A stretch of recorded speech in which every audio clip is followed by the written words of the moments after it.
8 days. That was all the time Marcus Webb had left before losing the auto repair shop he and his wife had built from the ground up in 1988. That night, instead of going home, he stayed behind and opened his doors to 14 people he had never met before. What Marcus didn't know was that one of them was watching his every move, memorizing every detail. And that person had already made a decision that would change the rest of Marcus's life forever. What is wrong with people? That's what Marcus Webb, 68, 3 months behind on rent, muttered to himself at 11 at night. He was standing in his worn-down garage on the edge of a Texas highway when 14 drenched riders staggered in from the worst storm the region had seen all year. A woman leading them pulled off her helmet, mid-50s, white, expensive leather jacket soaked through, hand shaking. "2 of the bikes are gone," she said. "One of our riders can barely stand." Marcus looked past her at the group. 14 strangers, dripping, shivering, desperate. He had an eviction notice in his chest pocket. 8 days left. He grabbed his toolbox and pushed the bay door open as wide as it would go. "Get in, all of you." He didn't charge them a cent. 3 weeks later, something arrived at his shop that rewrote the rest of his life. But to understand why that night mattered, you have to understand what Marcus Webb had already walked through. Webb's cycle and auto sat on Route 22, just outside the small East Texas town of Harlan, where people had been leaving longer than they'd been arriving. The sign out front said Webb's Repair in hand-lettered black paint. The P in repair had peeled off 2 winters back. Marcus never replaced it. He was always too busy fixing other people's problems to fix his own. The shop had 2 service bays. One door had seized shut years ago. Marcus turned it into a tool wall. The other door, stuck halfway, required a hard kick at the bottom and a firm pull from the top. 40 years of the same routine. Inside, it smelled exactly how it always had: motor oil, rust spray, coffee that had been warming on the burner since before sunrise. Most people would call it cluttered. Marcus called it his. He'd opened this place in 1988 with his wife Lorraine. They built it from nothing. Marcus poured the concrete. Lorraine painted the sign. Black letters on cream, because black is strong and cream is warm, she said. He never argued with her logic. Lorraine ran the front. She kept the accounts, handled scheduling, remembered every name, every vehicle, every birthday. People didn't come to Webb's just for repairs. They came because Lorraine made them feel like they belonged somewhere. She passed 7 years ago. A cancer that moved faster than any goodbye she had time to give. Her reading glasses still sat on a small hook beside the register. Some evenings Marcus would murmur something to them, just a few quiet words. The way you talk to someone who's still listening from somewhere you can't quite see. Then there was Darnell. Darnell Webb, Marcus's only son, his apprentice, the one meant to inherit the shop. Darnell loved engines the way some people love music. He could strip a motor blindfolded and reassemble it faster than most could find the manual. He had Marcus's hands and Lorraine's laugh. He had a plan to ride coast to coast before he turned 30, had the maps tacked to his bedroom wall and the dates circled in red marker. He never got on that road. Darnell got sick at 27 and was gone before 29. The kind of illness that takes the young with no explanation and offers none afterward. After Darnell, something inside Marcus went quiet, not shattered, just quiet. He stopped waving at passing cars, stopped eating lunch unless his neighbor Raymond brought it over and set it down in front of him. Every single morning, he unlocked that door. Every night, he locked it again. The shop was the last thing he and Lorraine had built together. The last place Darnell's hands had ever touched a wrench. Closing it would have felt like burying them both a second time. The world had no patience for sentiment. Chain stores moved in across the county. Digital diagnostics, loyalty apps, waiting rooms with flat screens, and complimentary espresso. Marcus had a coffee pot from 1996 and a radio that pulled in 2 stations on a good day. Customers thinned out. The ones who stayed couldn't afford repairs. They just ran their vehicles until something stopped working entirely. Then came Roy Dunbar. Roy owned the building. He wasn't a cruel man, just a practical one. and practical men have mortgages. Marcus was 3 months behind. Roy dropped off the notice himself, wouldn't make eye contact. 30 days. That had been 22 days ago. Marcus kept it folded in his shirt pocket. Each morning he read it, folded it back up. A ritual, the way you press on a bruise to remind yourself it's real. 8 days left. But here is the thing about Marcus Webb. He still opened that shop every single morning. Still waved at every car on Route 22. Still hummed old gospel melodies under his breath while he worked, the quiet ones his mother sang on Sunday mornings when the house was still half asleep. And on the wall behind his main workbench, he kept something most first-time visitors didn't notice right away. Polaroids. Hundreds of them. Every vehicle he'd touched in 30-plus years, photographed with the owner's name written beneath in permanent marker. Families, long-haul truckers, teenagers with their first set of keys, retirees with their last. The most recent Polaroid was 4 months old. The wall had space for more. Nobody had come. His closest friend, Raymond Cole, ran a barber shop in the next unit over. Raymond brought sandwiches, cracked jokes, and told Marcus to retire at least once a week. Marcus, you're 68. Your knees sound like bubble wrap. Let it go. Marcus always answered the same way. Let it go for what, Raymond? An empty house and cable television?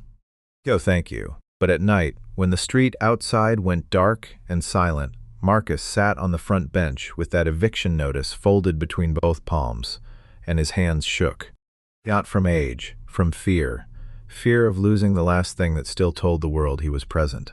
Still useful. Still needed. The night the storm hit, Marcus was locking up late. He almost didn't bother. 8 days. What difference did it make? Then he heard Lorraine's voice. Not out loud, not really, but in that hollow place behind his ribs where she still lived. A man who respects his tools respects his life, Marcus. He turned back, locked the door, and that's when the sky opened up entirely.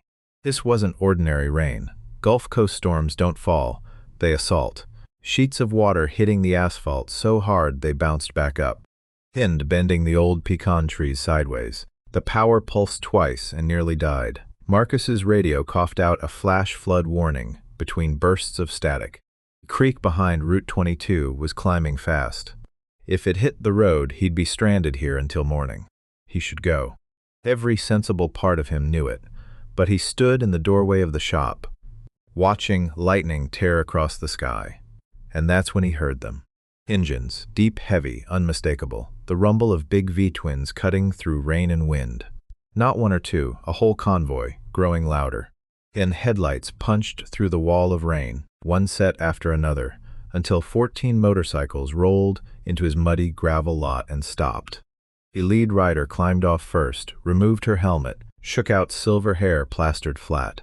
A white woman, mid-50s, her leather jacket black with water.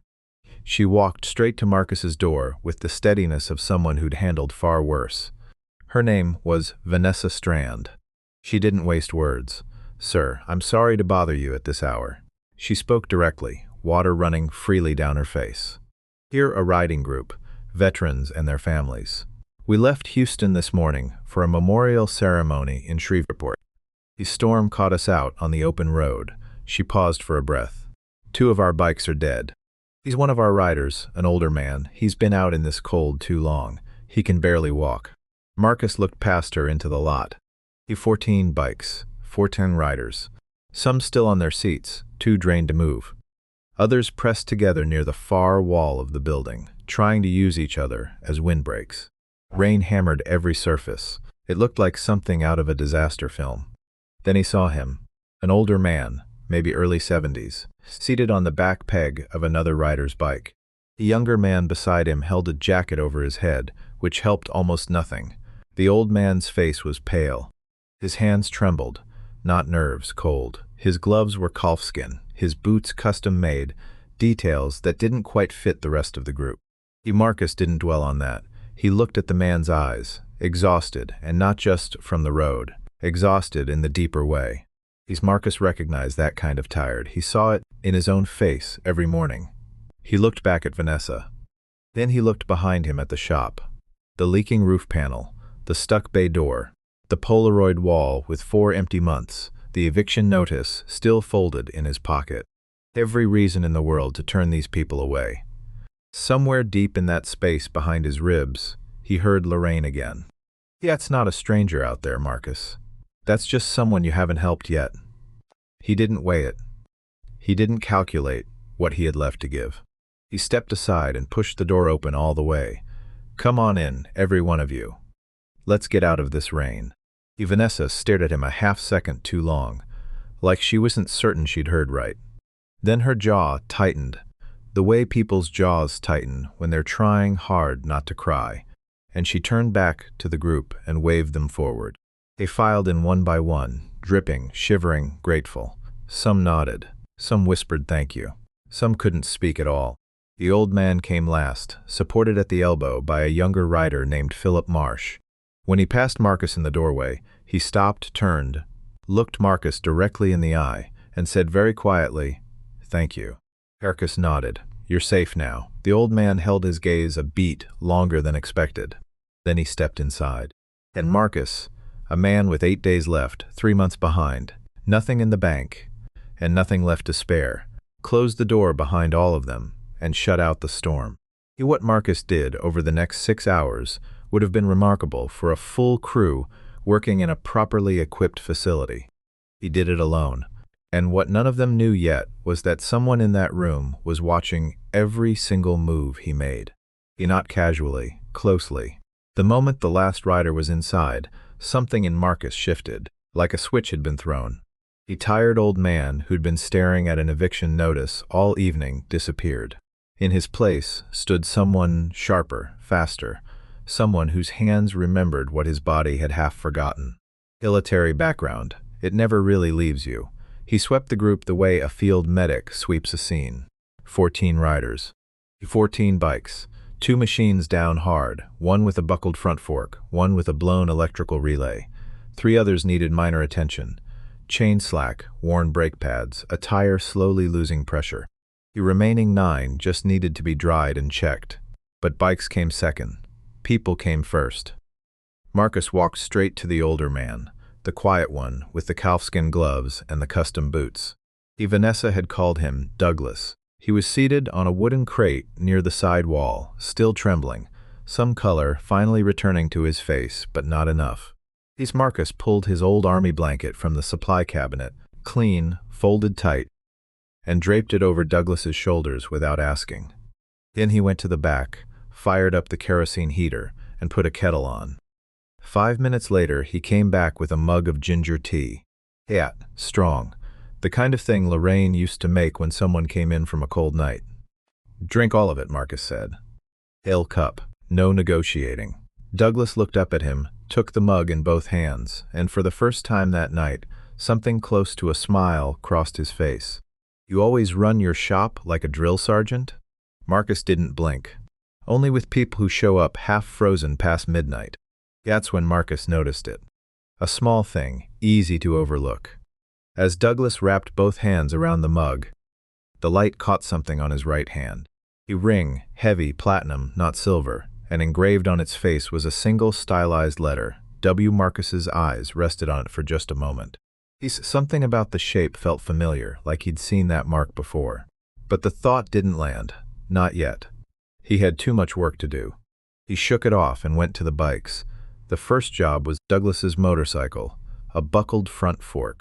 A bent fork means the wheel can't track true. You can't ride it a block, let alone across state lines on a wet highway. Most shops would order a replacement fork and tell you to come back in a week. Marcus didn't have that option and didn't have a spare. What he had was a hydraulic press from 1992, a blowtorch, a mechanic's eye, and 40 years of improvising. He clamped the fork in the press, heated it slowly and evenly, read the color change in the metal the way a baker reads dough, then one precise application of pressure. Checked the alignment, another press, checked again. 20 minutes later, the fork was straight. Not approximately straight. Straight. The second dead bike, the blown relay, was a different problem entirely. Marcus didn't carry that part in stock. He stood at his parts shelf for a full minute, thinking. Then he walked outside into the rain, opened the hood of his own pickup truck parked in the lot, and pulled the relay from his own ignition system. He walked back inside, installed it in the dead bike. His truck wasn't going anywhere tonight. Vanessa had been watching from across the shop. She hadn't taken her eyes off Marcus since the moment he'd stepped out into that storm. "That relay," she said. "It's from your own truck." Marcus didn't look up. "I'm not the one trying to make it to Shreveport." Vanessa opened her mouth, then closed it. Things don't need words. While the bikes were drying, Marcus set up coffee and found canned soup in his back cabinet. 4 cans, enough for 14 if he stretched it. He heated everything, set out paper cups. The riders gathered around as if it were a proper meal. Nobody complained. They were warm and alive and grateful, and that was enough. Some of the riders began looking around the shop. One pointed at the Polaroid wall and said, "You fix all of these?" Marcus just nodded and kept working. But one person wasn't browsing. Douglas had gotten up from his crate, the army blanket still around his shoulders, and he was moving through the shop with a very specific kind of attention.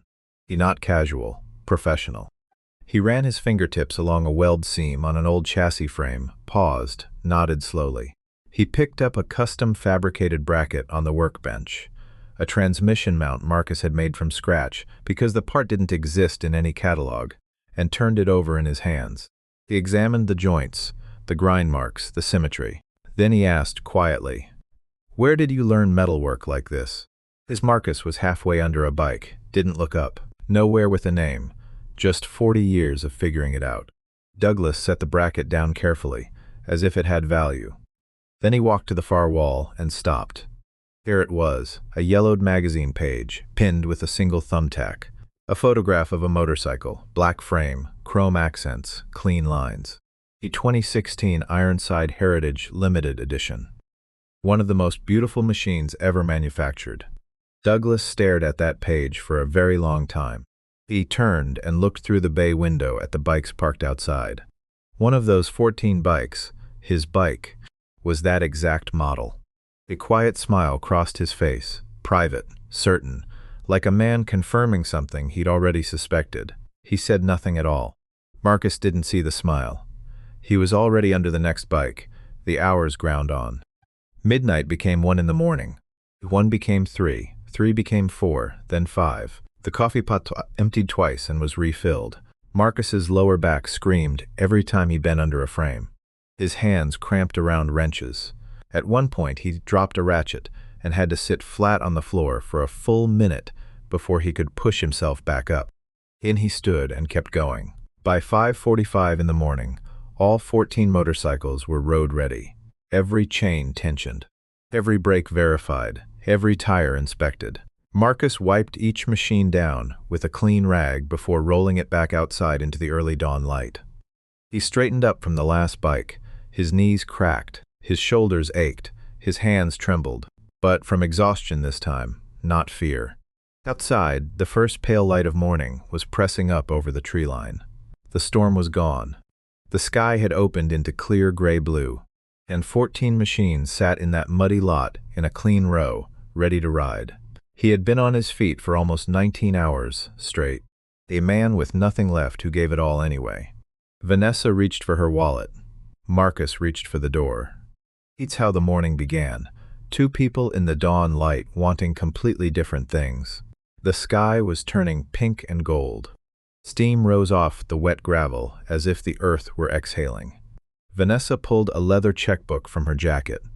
She held it up like a peace offering. "Name your price," she said, "whatever it costs. You saved our ride and our ceremony." Marcus shook his head, slow, steady. "I didn't do this for payment, ma'am." Marcus, "No." The other riders reached into pockets and jacket linings, pulling out cash. 20s, 50s, holding bills toward him. Marcus stepped back and raised both hands. "Please put it away, all of you. You're veterans riding to honor someone who gave his life." "I'm not taking $1 for that." Vanessa stared at him. Then she lowered the checkbook. Her hand was still. "Why?" she said, barely above a whisper. "Why would you do all of this?" Marcus was quiet for a moment. He looked at the row of 14 bikes, lined up like soldiers at attention. Then he looked past them at something only he could see. "My son Darnell," he said. He loved motorcycles the way most people love breathing. He was going to ride coast to coast. Had the whole route mapped out, printouts on the wall, dates circled in red. Marcus paused and swallowed. Darnell got sick at 27. He never made that ride. Vanessa's eyes filled. When I saw 14 riders come into my lot in the middle of that storm last night, Marcus said, I didn't see strangers. He saw what Darnell never got the chance to do, and I thought, if my son had ever broken down in the rain somewhere far from home, I would want somebody to open a door for him. Vanessa didn't reply. She just stepped forward and put her arms around him. Marcus stiffened at first, the way people stiffen when they've gone too long without being held. Then something in his shoulders let go. He let her. It had been a long time since anyone had held Marcus Webb like that. She stepped back, she pressed her eyes shut for a moment, and nodded once. No more arguing. She understood. The riders began mounting their bikes. Engines came to life, one by one. The sound filled the morning like a pulse, returning to something that had been very still.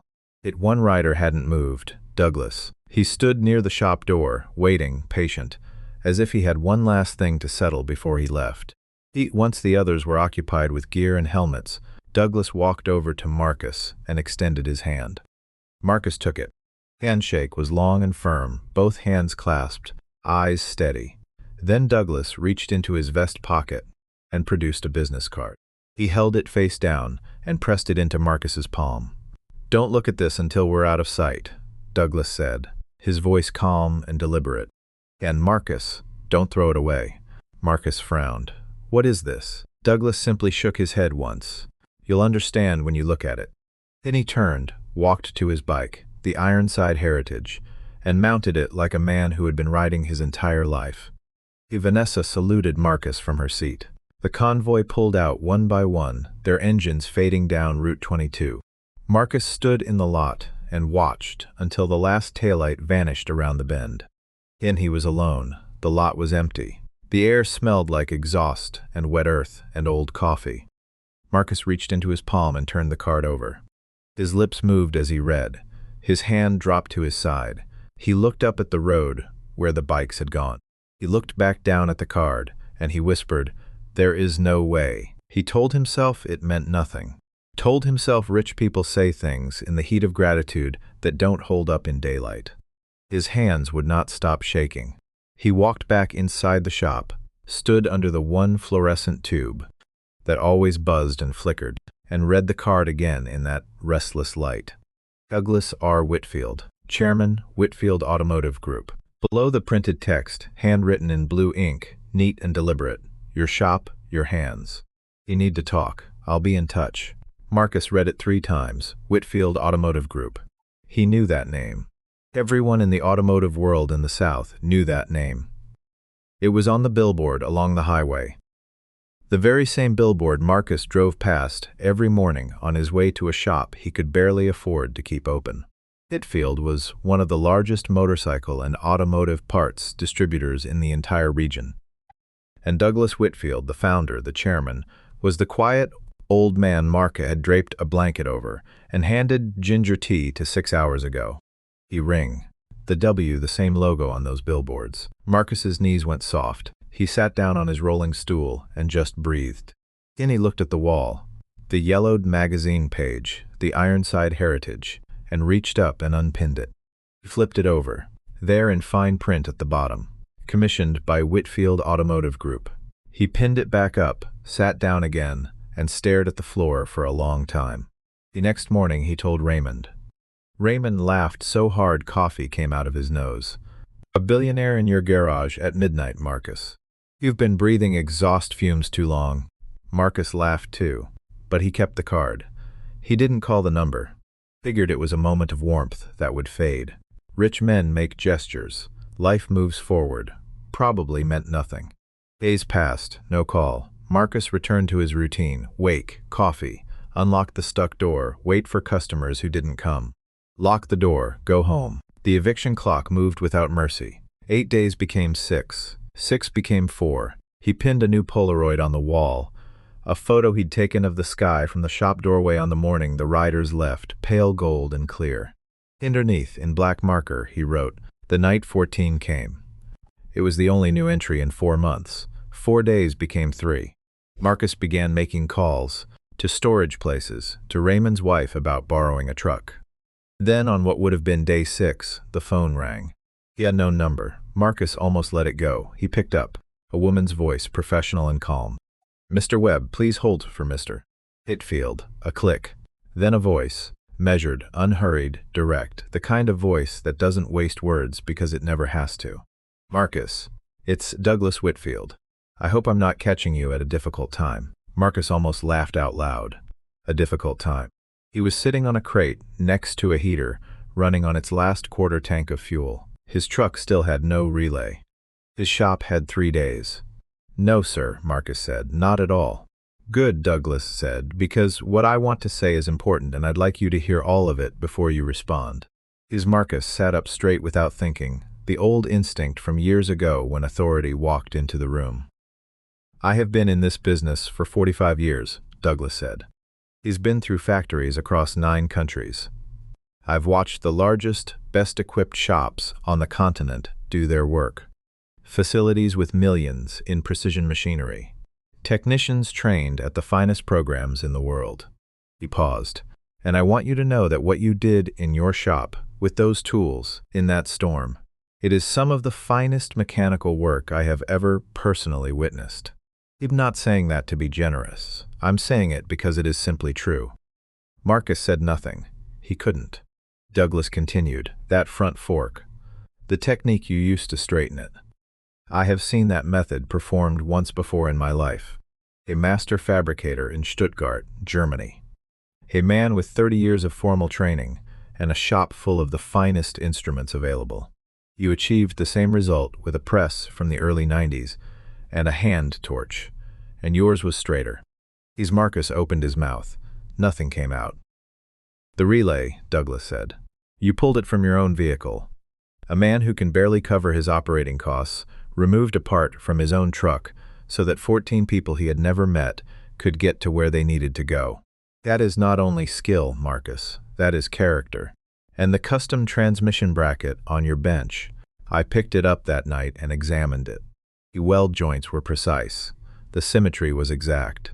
Certified shops with brand new welding equipment can't consistently produce work of that quality. You produced it by hand, working alone, with tools that most mechanics would have scrapped years ago." Douglas paused. When he continued, his voice shifted slightly, quieter, more personal. "You are not simply a mechanic, Marcus. You are an engineer who was never given the title." Marcus closed his eyes, pressed the phone to his ear until the plastic flexed. 40 years. 40 years of working in a shop no one looked twice at, in a town that kept getting smaller, with tools other people had thrown away. And this man, this stranger he'd fed soup to in a storm, had not only seen it, he'd understood it. "Mr. Whitfield," Marcus said, and his voice was rough. "I appreciate that more than I can tell you. But I just did what the situation called for." "That is exactly my point," Douglas said, "and that is precisely why I'm calling." "Hold on," Marcus told himself. "Here it comes." "He didn't call to thank you," Douglas said. "I called because Whitfield Automotive is launching a new initiative, a national network of independent repair facilities, specializing in motorcycle restoration and veteran-owned vehicle service. We're committing $25 million to the first wave of partner locations across the South." Marcus's grip tightened on the phone. The air in the room went completely still. "And I want Webb Cycle and Auto to be our flagship location."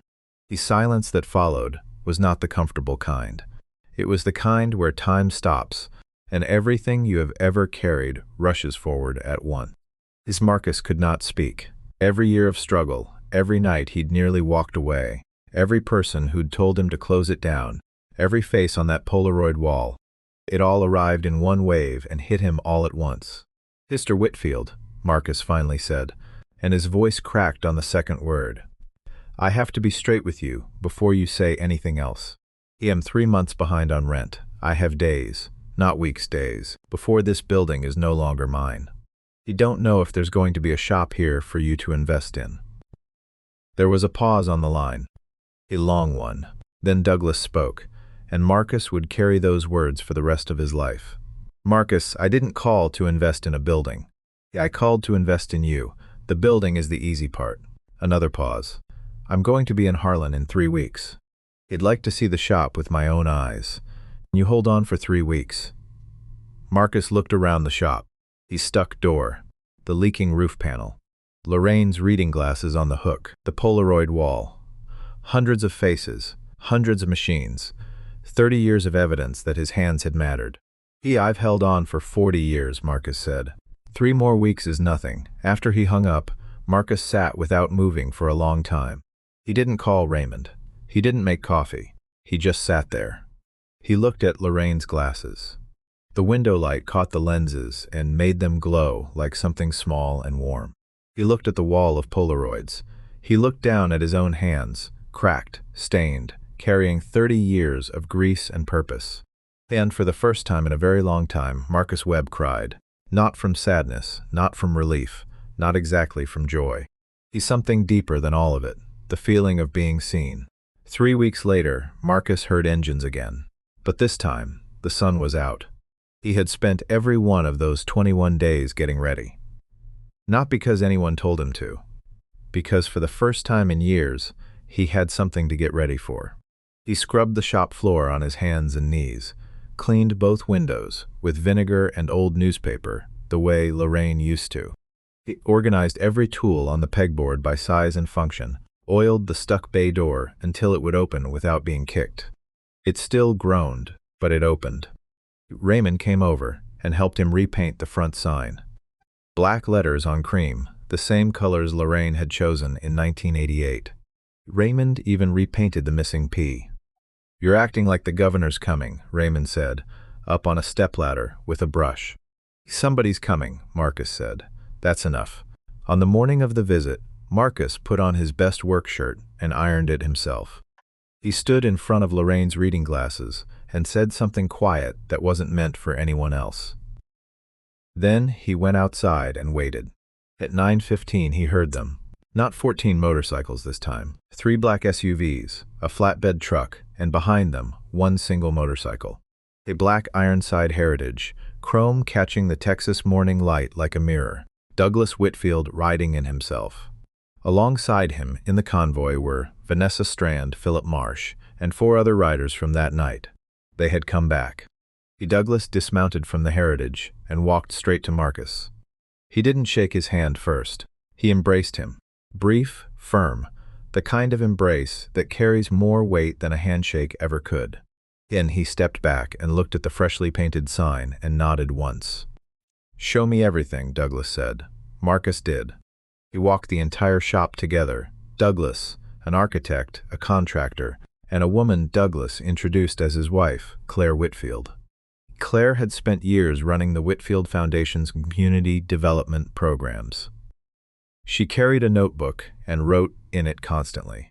Douglas didn't rush. He touched things. He placed his palm flat on the hydraulic press Marcus had used that night, as if greeting the machine itself. He pointed things out to the architect. This stays, he said of the press. This has history. This too, he said of the Polaroid wall. It don't move a single photograph. Claire stood in front of the Polaroid wall for a long time.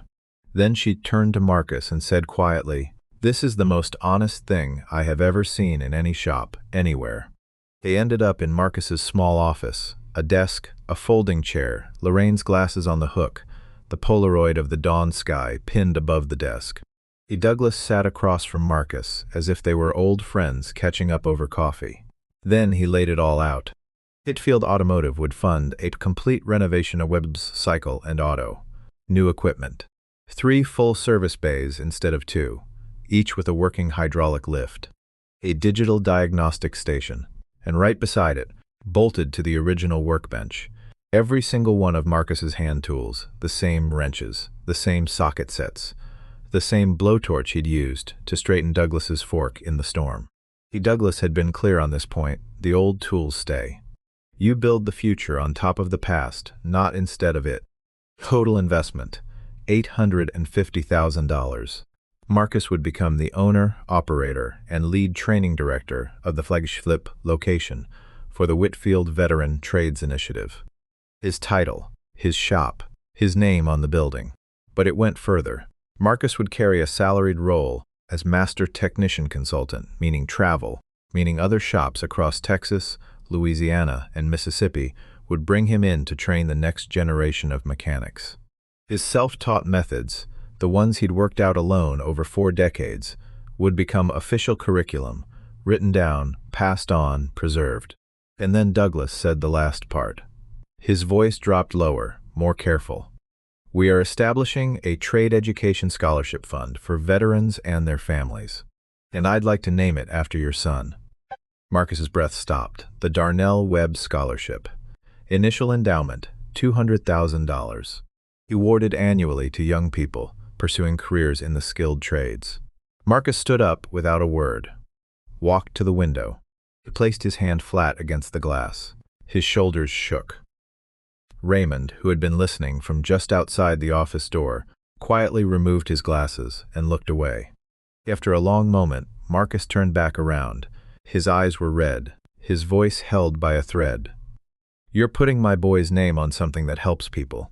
Yes, Douglas said, because your boy's name should be remembered. Then Douglas told Marcus something he hadn't shared publicly. Something personal that explained everything. His father was a mechanic, Douglas said. A black man in rural Alabama in the 1960s. He could repair anything. Cars, farm equipment, generators. People drove 50 miles to bring him their machines. He was brilliant. And he never once received an opportunity that matched what he was actually capable of. Not a single one. He died in the same small shop he had opened at 25. Still waiting. Douglas leaned forward. And I walked into your shop that night, Marcus. I saw my father. Standing in a place the world had forgotten. Doing extraordinary work that nobody noticed. And I made myself a promise right then. I am not going to let the same thing happen twice. The room held the silence. Douglas looked at Douglas. Douglas looked at Marcus. 2 older men who understood exactly what it cost to build something with your hands and then watch the world try to take it away. Yeah. Marcus extended his hand. Douglas took it. Not a business handshake. Both hands. Eye to eye. The kind of grip that means something documents can't hold. The outside through the window, Vanessa watched without hearing a word. She didn't need to. She could read it on their faces. Something had just permanently shifted, not only for Marcus, but for every person whose life his hands would touch from that day forward. The renovation began 2 weeks after that. A crew came up from Houston with equipment Marcus had only ever seen in catalogs. For 4 months, Webb's Cycle and Auto was taken down to the studs and rebuilt from the floor up. New concrete, level and smooth. 3 full bays with functioning hydraulic lifts. A modern diagnostic station running beside the original workbench, which stayed exactly where it had always been. With every hand tool still hanging in its place. The old tools stay, history stays. You don't replace the foundation, you build on it. On the exterior wall, a local artist from Harlan painted a mural. 2 hands, Marcus's hands, holding a wrench with the silhouettes of 14 motorcycles riding toward a sunrise behind them. Marcus first saw the finished mural, he stood in front of it for 10 minutes without speaking. Then he said, Lorraine would have liked this. Grand reopening made the news. The local paper ran the story on the front page. From near eviction to national flagship. The regional outlets picked it up, then national ones. A short video clip went viral. Marcus standing outside the new shop with Raymond beside him. A reporter asked Marcus what he thought of all of it. Marcus looked at the fresh paint, the new bays, the mural, and said, Lorraine always said this place needed a woman's touch. Raymond, without a beat's pause, said, She'd say it still does, Marcus. Both of them laughed like old times. Then came the ripple effects. Marcus hired 3 young mechanics from the Harlan area. 2 of them were veterans who'd been unable to find steady work since coming home. The third was a 22-year-old who'd left trade school because he couldn't cover tuition. Marcus trained all 3 himself. Hands-on, shortcuts, the way he'd learned, the way he'd once begun teaching Darnell. Raymond's barber shop next door saw a surge in foot traffic almost overnight. He's more customers, more conversation, more life on that stretch of Route 22. A reporter asked Raymond what he made of the whole thing. Raymond grinned and said, "I told that man to retire. Thank God he doesn't listen." The Darnell Webb Scholarship awarded its first 3 grants to young veterans in East Texas pursuing trade certifications. The ceremony was small, held in the shop itself, folding chairs and paper cups of coffee. Marcus presented the certificates personally. He read each name out loud. His voice did not waver. His hands did not shake. When he finished, he looked at the Polaroid wall, now growing again, filling with new faces, and nodded once, quietly, towards something only he could see. Inessa Strand's memorial ride officially added Webb's Cycle and Auto as a permanent annual stop. Every year, the 14 riders would return to that gravel lot on Route 22. Clean shop, fresh coffee, Marcus in the doorway waiting for them. It became a gathering point for veterans and riders from across the state. And Roy Dunbar, the landlord, showed up at the reopening. Stood at the edge of the crowd with his hands in his pockets, clearly uncomfortable. In the crowd thinned, he walked over and shook Marcus's hand. "I'm glad it worked out for you, Marcus." Stiff, awkward, Marcus nodded. "Appreciate you giving me the time, Roy." He hadn't really given him the time. They both knew it. Marcus was gracious. He always had been. Within 6 months, Marcus was traveling Houston, New Orleans, Jackson, Biloxi, training young mechanics at partner shops across the network. He brought his 40-year notebook with him everywhere, handwritten diagrams, grease-stained pages, margin notes in pencil. Hitfield had the whole thing professionally scanned and built into official training materials. Then came the magazine. A national automotive publication ran a profile on the Whitfield Veteran Trades Initiative. Marcus was on the cover. The photograph showed him standing in his shop, arms folded, beside 2 framed items on the wall. The yellowed Ironside Heritage magazine clipping, and a new photograph of Douglas and Marcus shaking hands the day the renovation was completed. Past and present, side by side on the same wall, and then one night it rained again. 11 months after that storm, another one rolled through Harlan. Thunder shaking the new roof, rain hammering the walls. Late in the evening, Marcus was closing up. The shop looked different now. Some things hadn't changed. Lorraine's reading glasses still hung by the register. The Polaroid wall still stretched across the back. And Marcus still closed up alone. The same way he had for 3 decades. He was reaching for the light switch when he heard a knock at the door. He opened it. A young woman stood in the rain, mid-20s, completely soaked. Behind her, a sedan with its hood up, engine dead. "The car just quit," she said. "I'm driving to Dallas tomorrow morning for a job interview. My first real one in a long time." "I don't know what to do." Marcus looked at her, drenched, scared. A stranger asking for help in the rain. He didn't hesitate for 1 second. He stepped aside. "Come on in. Let's get out of this rain." He fixed the alternator in under an hour and made her coffee while she waited. She sat in the shop and looked around at the mural, the Polaroids, the tools on the wall.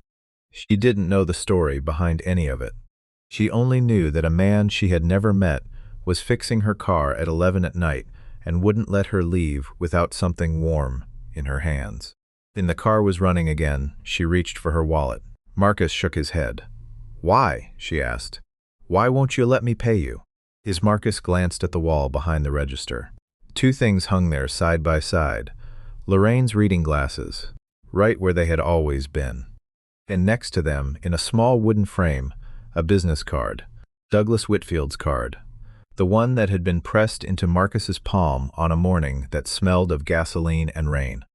Marcus looked at the young woman and said, "Somebody opened a door for me once, when I couldn't see any way forward. I'm just passing it along." She drove out into the slowly clearing night.